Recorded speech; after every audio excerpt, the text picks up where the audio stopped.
টানা বৃষ্টিতে দুর্ভোগ জলমগ্ন দক্ষিণবঙ্গের একাধিক জেলা। কোথাও গোড়ালি পর্যন্ত জল, তো কোথাও হাঁটু অবধি জল। জেলায় জেলায় একেবারে জল থই থই। আর এই নিয়ে একটি প্রতিবেদন তুলে ধরেছেন আমাদের প্রতিনিধি সত্যসুন্দর ভট্টাচার্য। দেখুন। গাঙ্গেয় পশ্চিমবঙ্গে নিম্নচাপের দরুন বৃষ্টি আর রাতভর বৃষ্টিতে জলমগ্ন শহর কলকাতার বিভিন্ন গুরুত্বপূর্ণ রাস্তা।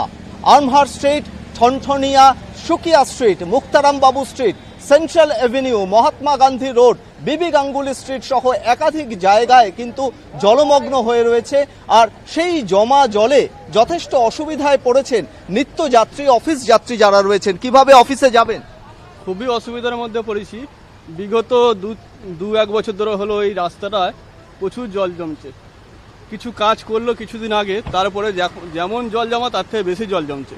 যেতে কোনো যানবাহন পেতে কি অসুবিধা হয়েছে? যানবাহন তো খুবই রাস্তায় কম, চতুর্দিকে জল জমে আছে। জমা জলের কারণে রীতিমতো অসুবিধায় পড়ছেন যে সমস্ত অফিস যাত্রী রয়েছেন তারা। জল পাড়িয়ে অফিসের দিকে যেতে হচ্ছে।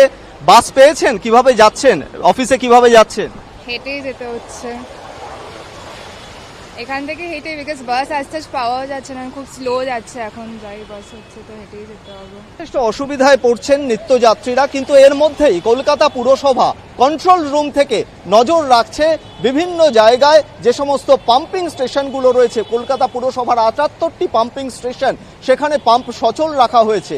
তার পাশাপাশি পুরসভার নির্দিষ্ট যে সমস্ত সোয়ারেজের যে সমস্ত গাড়িগুলো রয়েছে সেই সমস্ত গাড়িকে নিয়ে এসে যাতে জমা জল দ্রুততার সঙ্গে বের করা যায় গালিপিটগুলো থেকে, সেই প্রক্রিয়াও কিন্তু শুরু করেছেন কলকাতা পুরসভার কর্মীরা।